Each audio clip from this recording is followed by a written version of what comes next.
कधी विचार केलाय की एका अगदी सामान्य टाकाऊ वस्तूमध्ये एक राजकुमारी लपलेली असू शकते? आज आपण असाच एक अविश्वसनीय प्रवास पाहणार आहोत, जिथे एका छोट्याशा बदलामुळे सगळ्यांच्या सगळं बदलून जातं.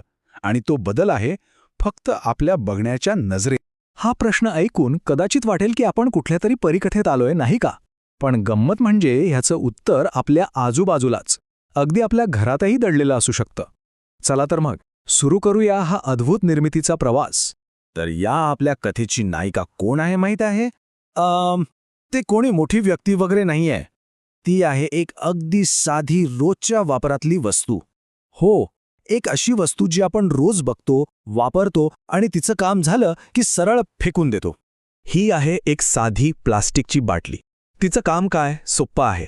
पाणी किंवा दुसरं काहीतरी पेय साठवणं. म्हणजे तिची ओळख फक्त तिच्या कामापुरतीच मर्यादित आहे, बरोबर ना? आपण जेव्हा प्लास्टिकच्या बाटलीचा विचार करतो तेव्हा आपल्या डोक्यात काय येतं? यूज अँड थ्रो, बरोबर? वापर आणि फेका. एकदा का ती रिकामी झाली की तिची जागा थेट कचरापेटीतच.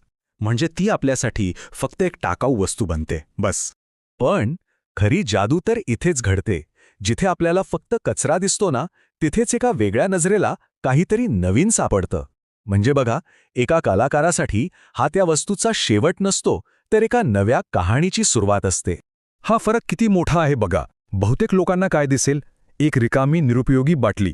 पण एका कलाकाराला त्याला दिसतोय कोरा कॅनव्हास, ज्यावर कोणतीही कल्पना साकार होऊ शकते. आणि दृष्टिकोनातला हाच बदल कलेचा खरा पाया आहे. ठीक आहे, पण ही जादू नक्की घडते तरी कशी? चला, ह्या रूपांतरणाच्या कलेच्या आत जरा डोकावून पाहूया. खरं तर हे काम एखाद्या किमियागारासारखंच आहे, जिथे एका सामान्य वस्तूचं अक्षरशः सोनं होतं.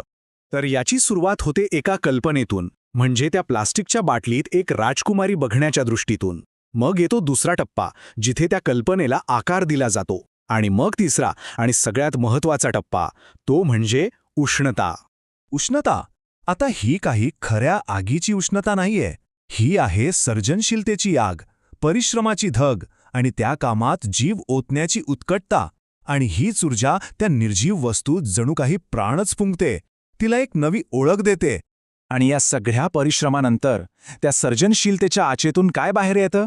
एक अशी निर्मिती जी जगात दुसरी कुठेच नाही. एक साक्षात्कारच म्हणा ना. बी बेबेक हिचबीर यार्देयोग. याचा अर्थ काय होतो? तर ही बाहुली जगात दुसरीकडे कुठेच नाही. म्हणजे आता ही फक्त एक वस्तू राहिलेली नाही, तर एक अद्वितीय, एकमेव अशी कलाकृती बनली आहे. आता कुठे राहिलीये ती सामान्य बाटली? तिचं रूपांतर झालंय एका अद्वितीय, हाताने घडवलेल्या कलाकृतीमध्ये. तिची पूर्णपणे नव्याने कल्पना केली गेलीय. आणि तिला एक असं नवीन मूल्य मिळालंय जे तिच्या मूळ रूपात कधीच नव्हतं. पण थांबा, ही गोष्ट फक्त एका बाहुलीपुरती मर्यादित नाहीये. ही गोष्ट आहे एका दृष्टीच्या ताकदीची, एका मोठ्या सत्याची. आणि ते सत्य म्हणजे सर्जनशीलतेचं अफाट सामर्थ्य. मग सर्जनशीलता म्हणजे नेमकं काय? सोपं आहे.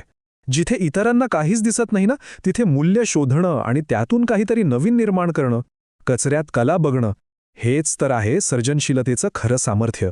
आणि हाच विचार आपल्याला एका प्रश्नापर्यंत आणून सोडतो, की आपल्या अवतीभोवती अशा कितीतरी गोष्टी आहेत ज्यांच्यामध्ये काहीतरी विलक्षण बनण्याची क्षमता लपलेली आहे. गरज कशाची आहे? फक्त आपला दृष्टिकोन बदलण्याची, एका कलाकाराच्या नजरेने बघण्याची. विचार करा, आपल्या आजूबाजूला अशी कोणती लपलेली क्षमता आहे जी फक्त शोधली जाण्याची वाट पाहतीये?